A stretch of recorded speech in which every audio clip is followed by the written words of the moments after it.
নমস্কার বন্ধুরা, প্রচেষ্টা ফর স্টাডিতে তোমাদেরকে স্বাগত। আজকে আমি উচ্চ মাধ্যমিক ভূগোল পারুল টার্গেট মডেল কোশ্চেন সেট 6, 7, 8, 9 এই চারটি সেটের সমস্ত এমসিকিউ প্রশ্ন এবং উত্তরগুলো তোমাদের সামনে তুলে ধরবো। তোমরা ভিডিওটা প্রথম থেকে শেষ পর্যন্ত দেখতে থাকো, আশা করি তোমাদের খুব ভালো লাগবে। বন্ধুরা, মডেল কোশ্চেন সেট 6 এই 6 নম্বর সেটের এমসিকিউ প্রশ্নগুলো তোমরা দেখে নাও। 1 নম্বর প্রশ্ন হচ্ছে প্যানজিয়ার ভাঙন এবং সঞ্চালন ড্যাশ উপযোগে শুরু হয়। এর উত্তর হবে কার্বনিফেরাস। বিবৃতি 1 দেখো, মধ্য সামুদ্রিক শৈলশিরা বারবার পাতগুলি পরস্পরের মুখোমুখি হয়। বিবৃতি 2 হচ্ছে দুটি মহাদেশীয় পাত পরস্পরের কাছে এলে তাদের মধ্যভাগে সমুদ্রের উদ্ভব হয়। এর উত্তরে দেখো দুটি বিবৃতিই ভুল।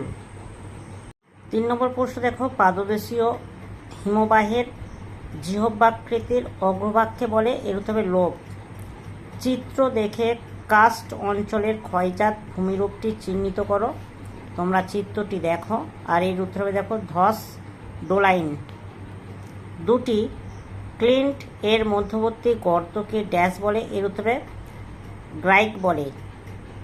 বিবৃতি এ দেখো, জলীয় বাষ্প বাষ্পীভবন প্রক্রিয়ায় মূলত জলভাগ থেকে সৃষ্টি হয়। কারণ আর হচ্ছে জলাকর্ষক অণু বেশি থাকলে অপেক্ষাকৃত কম আপেক্ষিক আর্দ্রতাও জলীয় বাষ্প ঘনীভূত হয়। এর উত্তর হবে দেখো অপশান বি। এ এবং আর উভয় সঠিক, কিন্তু আর এর সঠিক ব্যাখ্যা নয়। কোন যন্ত্রের সাহায্যে বায়ুর আর্দ্রতা পরিমাপ করা হয়? এর উত্তর হবে হাইগ্রোমিটার। পরিচালন বৃষ্টিপাত সৃষ্টির প্রক্রিয়াকে সঠিক ক্রমে সাজাও। তোমরা এই প্রশ্নগুলো দেখে নাও আর এর উত্তর হবে অপশান সি। প্রথমে 4 হবে, তারপরে 3, তারপর 1, তারপর 2। ভারত ও এডেন উপসাগরের মধ্যে অবস্থিত। এর উত্তর হবে আরবীয় বেসিন। 10 প্রশ্ন দেখো, বিবৃতি 1 পৃথিবীর অধিকাংশ বাণিজ্যিক মৎস্য সংগৃহীত হয় মহিটাল অঞ্চলে। বিবৃতি 2 হচ্ছে মহিটাল প্রান্তে মহাসাগরীয় ভূত্বক গঠনকারী ব্যাসাল্ট ভূখণ্ড শুরু হয়। এর উত্তর দেখো অপশান ডি। বিবৃতি 1 ভুল, বিবৃতি 2 ঠিক। 11 প্রশ্ন হচ্ছে একটি পিলেজিক মৎস্যের উদাহরণ হলো। এর উত্তর দেখো হেরিং। 12 প্রশ্নটা তোমরা একটু পড়ে নাও। এর উত্তর দেখো দক্ষিণে সাহারা মরুভূমির অবস্থান। এবার স্তম্ভ 1, স্তম্ভ 2 তোমরা একটু দেখে নাও। এ হচ্ছে দেখো সাকাশি। এর উত্তর দেখো গন্ডার। সর্বভুক এর উত্তর হবে ভালুক। বিয়োজক এর উত্তর হবে ব্যাকটেরিয়া। মাংসাশী এর উত্তর হবে শিয়াল। এবার দেখো বিবৃতি এ দেখো, বিভিন্ন পুষ্টি স্তরে প্রবাহিত শক্তির পরিমাণ ধাপে ধাপে বৃদ্ধি পায়। কারণ আর হচ্ছে উদ্ভিদ দেহে সঞ্চিত শক্তি প্রাথমিক খাদ্যগ্রা পায়। এর উত্তর হবে দেখো অপশান সি। এ ভুল, কিন্তু আর সঠিক। এটা সরি, এর উত্তর হবে ডি। 15 প্রশ্ন দেখো, বিয়োজক স্তর থেকে ধাপে ধাপে খাদক স্তরে শক্তির প্রবাহকে বলে। এর উত্তর হবে ডেট্রিটাস খাদ্য শৃঙ্খল। জনঘনত্বের একককে প্রকাশ করা হয় ড্যাশতে। এর উত্তর হবে জন বর্গ কিমি। এবার স্তম্ভমূলক প্রশ্নগুলো তোমরা একটু দেখে নাও। এ দেখো, অতি নিবিড় জনবসতিপূর্ণ অঞ্চল থাইল্যান্ড। নিবিড় জনবসতিপূর্ণ অঞ্চল ঘানা। বিরল জনবসতিপূর্ণ অঞ্চল আফ্রিকার সাভানা। অতি বিরল জনবসতিপূর্ণ অঞ্চল গ্রিনল্যান্ড। পূর্বের ও বর্তমান পরিসংখ্যানের সাহায্যে ভবিষ্যৎ জনসংখ্যা সম্পর্কে পূর্বাভাস দেওয়াকে বলে। এর উত্তর হবে জনসংখ্যার অভিক্ষেপ। পাশের জিজ্ঞাসা চিহ্নিত অংশটি জনসংখ্যার কোন অবস্থাকে নির্দেশ করছে? তোমরা চিত্রটি দেখে নাও। এর উত্তর হবে কাম্য জনসংখ্যা। 20 প্রশ্ন দেখো, বিবৃতি 1 হচ্ছে উন্নত দেশে সচেতনতা ও জন্ম নিয়ন্ত্রণে কৃত্রিম ব্যবস্থা গ্রহণ প্রজনন হার হ্রাসের কারণ। বিবৃতি 2 হচ্ছে জন্মহার নির্ণয়ে মোট জনসংখ্যাকে বিবেচনা করা হয়। এর উত্তরে দুটি বিবৃতি ঠিক। ভারতে ড্যাশের অধিক জনসংখ্যা বিশিষ্ট নগরকে মহানগর বলে। এর উত্তরে 10 লক্ষ। বিবৃতি এ দেখো, প্রশাসনিক শহর মূলত ভৌগোলিকভাবে একটি অঞ্চলের কেন্দ্রীয় স্থানে অবস্থান করে। কারণ আর হচ্ছে প্রশাসনিক ইউনিট ও কর্মকর্তাদের সুরক্ষার জন্য শহরের কেন্দ্রে প্রাচীর বেষ্টিত প্রশাসনিক শহর গঠন করা হয়। এর উত্তর দেখো অপশান সি। এ ঠিক, কিন্তু আর ভুল। একটি রেখার অনুক্রমে গড়ে ওঠে ড্যাশ বসতি, এর উত্তর হবে দণ্ডাকৃতি। 24 প্রশ্ন দেখো, বসতিগুলি আকৃতিহীনতা প্রাপ্ত হয়, গৃহগুলি পরস্পরের থেকে যথেষ্ট ব্যবধানে অবস্থান করে, জনবসতির আর্থসামাজিক বন্ধন সুদৃঢ় হয় না।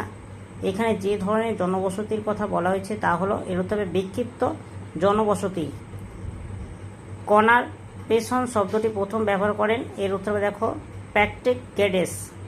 26 প্রশ্ন, ভারতের সর্বাধিক জনসংখ্যা বিশিষ্ট রাজ্য উত্তরপ্রদেশ। 2011 খ্রিস্টাব্দে আদমশুমারি অনুসারে ভারতের নারী ও পুরুষের অনুপাত হলো, এর উত্তর হবে 943:1000। বিবৃতি দেখো, জলসেচের মাত্রাতিরিক্ত ব্যবহারে মৃত্তিকার ধর্ম পরিবর্তিত হয়, অতিরিক্ত জলের উত্তোলনে মৃত্তিকার উপরিভাগে লবণ সঞ্চিত হয়। এর উত্তর হবে অপশান এ এবং আর উভয় সঠিক, কিন্তু এবং আর এর সঠিক ব্যাখ্যা। 29 প্রশ্ন দেখো, লৌহের সর্বোৎকৃষ্ট আকরিক হল ম্যাগনেটাইট।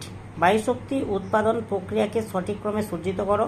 প্রশ্নগুলো একটু দেখে নাও। এর উত্তর হবে অপশান সি, প্রথমে 2, তারপর 1, তারপর 4, তারপর 3। ভারতের শ্বেত বিপ্লবের জনক হিসাবে পরিচিত, এর উত্তর হবে ডক্টর ভার্গিস কুরিয়েন। পাটগাছ আক্রমণকারী ধূসর বর্ণের এক প্রকারের পোকা হলো বলউইভেল। বিবৃতি 2 হচ্ছে, পাট সোনালী বর্ণের হওয়ায় একে সোনালী তন্তু বলা হয়, এর উত্তর হবে অপশান বি, শুধুমাত্র বিবৃতি 2 ঠিক, 2টা ঠিক। ড্যাশ ভারতের বৃহত্তম কৃত্রিম পোতাশ্রয়যুক্ত বন্দর, এর উত্তর হবে নোভোসেভা। বন্ধুরা, স্তম্ভ মেলা প্রশ্নগুলো তোমরা দেখে নাও। এ হচ্ছে পোরবন্দর থেকে শিলচর, এর উত্তর দেখো NH27। গঙ্গোত্রী ধাম থেকে লাকনাডন, এর উত্তরে দেখো NH34। মুম্বাই থেকে চেন্নাই, এর উত্তরে NH48। শ্রীনগর থেকে কন্যাকুমারী, এর উত্তরে NH44। বন্ধুরা, এবার 7 নম্বর সেটের MCQ প্রশ্নগুলো তোমরা দেখে নাও। প্রশ্নগুলো তোমাদের সামনে তুলে ধরছি, তোমরা লিখে নাও।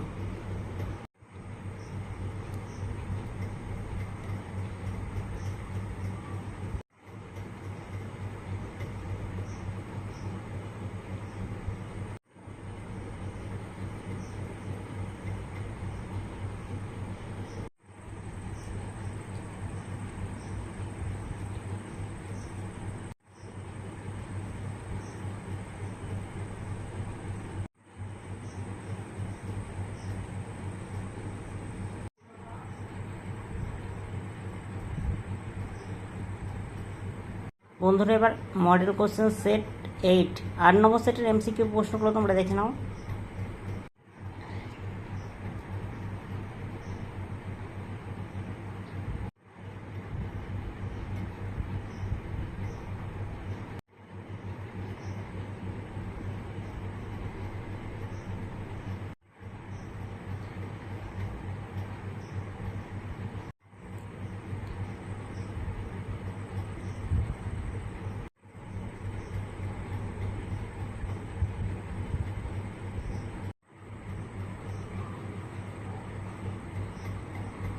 বন্ধুরা, এবার 9 নম্বর সেটের MCQ প্রশ্নগুলো তোমরা দেখে নাও।